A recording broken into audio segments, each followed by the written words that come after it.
Hi, I am Gianna, the pet engineer. This is a radio talk show dedicated to help people to construct a better connection with their pets. To listen to our shows, you can visit us at petengineer.com. Also, check my new book, Numerology for Pets, at amazon.com.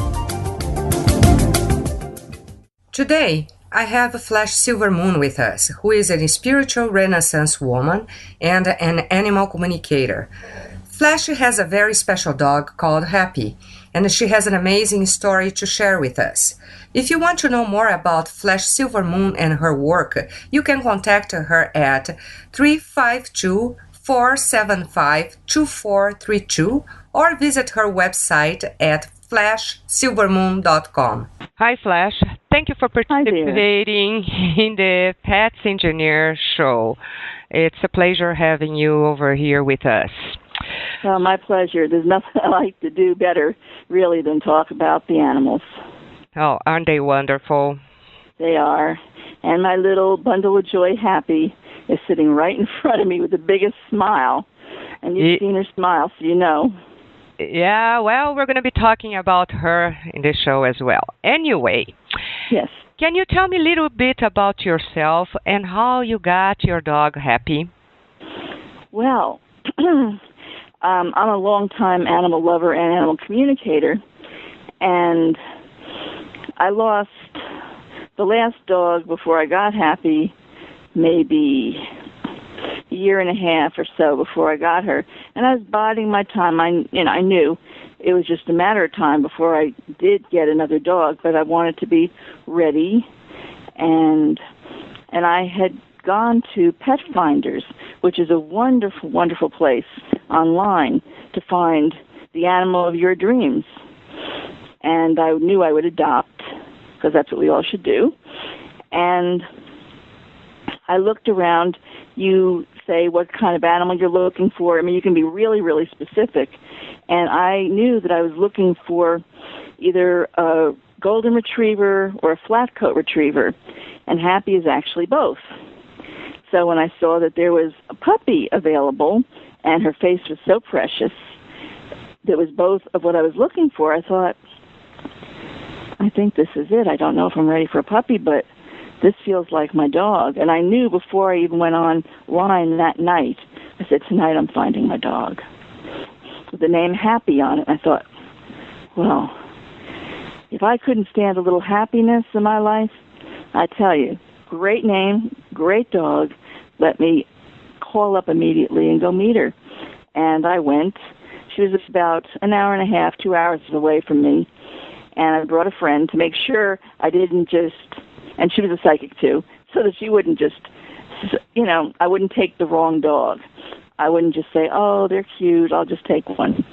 And I walked up to Happy. She had a whole litter there. And I put her in my arms. And she looked up in my eyes. And as soon as she hit my chest, she just went, ah, like I'm home. And she licked my chin. And I thought, all right, we're here. No more worries about this. This is the right dog. And I put her down for a moment, and I was prepared. I had a box in the car and all kinds of puppy paraphernalia, but no need. She didn't even look back at the rest of her puppies. She didn't look back at her litter, nothing. She came with me, got in my lap, went to sleep for the whole rest of the trip. It's like, okay, I'm with my mom. I'm where I'm supposed to be. Okay. What is special about Happy? Well, she is love on legs. It is her nature. And she also sees part of her job, really, as to heal the planet. She's a wonderful judge of character, and she's just precious. She goes anywhere and meets people, and she kind of sorts out what it is they need, and then she gives it to them. It's quite amazing. Yeah, you mentioned during our phone call that she was able to detect your blood sugar level. Tell me about it. she would get particularly rough with me when I was on the computer for a long time. And at first I thought, oh, you are such an attention junkie. You just want my attention all the time. And she does like my attention, but this was something else. And I started to pay attention, which is half the problem with humans and animals, is that the humans miss the whole boat and don't pay attention. I started to put together that she was trying to stop me from being on the computer when I was on for too long at times where I should be eating, like around lunch or dinner. And that this was a very marked thing that she did, unlike other types of behavior, that she would specifically pull on my shirt or on my arm, and she would not stop till she got me to stop what I was doing. And after probably a couple of weeks of hard trying with me, I finally had the light bulb moment to say, oh, you're right. I should be eating now. I'm diabetic. It's late. Thank you. And, of course, I never taught her anything like this. It was her own knowing. But she's very specifically working with me with the blood sugar. Now, I don't know if my body smells slightly different, and dogs are all about the smell, when my blood sugar is going up or down. It's possible. But I think it's her intuitive abilities, because she also knows when to come in when I'm going too long with my readings. If she's not sitting with me, she'll come right in and look at me and go, oh, you're right, it's been an hour. And once you eat, she's just fine. Yeah. Amazing. Yeah. You know, basically, if I were to talk with her voice, she'd say, everything at Moonhaven would just go on a whole lot better if Flash just totally listened to me and did everything I tell her. Yes. You know, I mean, I think that would be her comment. And she would also say, and my mom is the best, and I adore her, and she's so skilled, and I love how she helps the other animals and the people. I love being part of her family and her healing team. But she just needs to make sure she pays attention to me. Yeah, no, absolutely. Does she detect anything else with other people? I mean, one night when I was just new with her, she probably couldn't have been more than 3 months old. And I'd wondered, because she's so loving, if she would ever be a good watchdog as well. Well, my wondering was confirmed. Yes, she will be a great watchdog if need be, because I was laying in bed, and she was laying near me, and suddenly she jumped to her feet and was like straddling me and looking towards the door and looking about as menacing as a wolf. She was growling in this low moan of a growl that I'd never heard her do ever.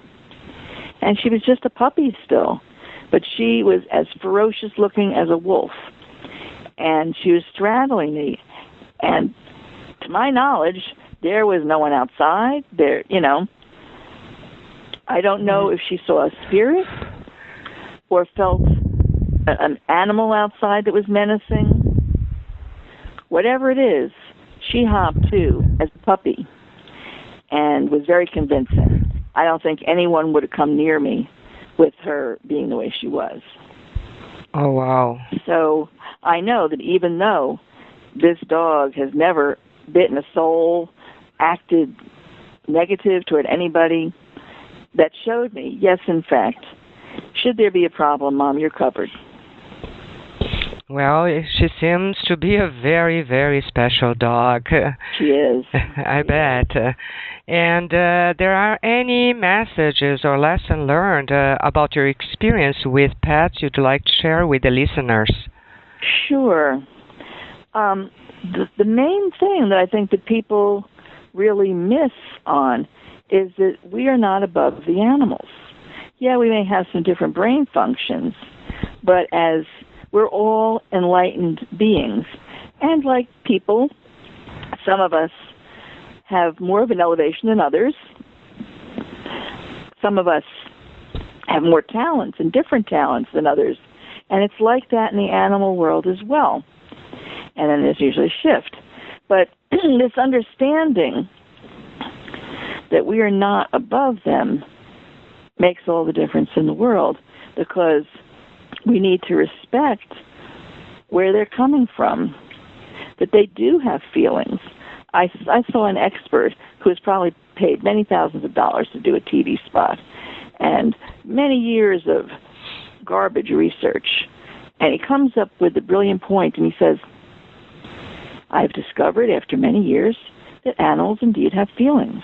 I'm thinking, oh, that's brilliant. I could have told you that when I was a child. No research needed. They have feelings just like we all do. And it's so important for us to acknowledge that and act like that's true. That we don't bring in a new animal that we haven't conferred with the other animals. And we try to make it work before we commit to those animals that are new. It's like anyone else in the household. They're part of the family and needed to be treated as family members with respect and love. And they're not toys. A lot of people treat animals as if they were toys. And just like they get their newest little electronic gadget, if the animal isn't doing exactly what they want, they throw it away and they get another one. Now, some of the different places that adopt animals out are getting wise to some of the folks like that and making it a little harder to adopt. But they're not toys, and they are beings, and they bring so much joy. And some of the reasons that people have such a hard time when one of their pets passes is the fact that that is more often than not the only place a person receives unconditional love. Yeah, I'm with you in that one. Absolutely. And that's so important. And people will say, I couldn't go to work for 2 days, and everybody in my office made fun of me. I said, not the pet lovers. No. Pet lovers would understand. No, the bond is just amazing, and you are absolutely right. I wish everybody could be the way you are and think the way you do, because this world would be a much better place to live, that's for sure. So much better, so much better. Thank you so much for your time, and hopefully we're going to have more interviews with you, and you can share more of your experiences related to animals. And with Happy, and definitely Happy bring us all happiness here. Yeah. Okay, thank you.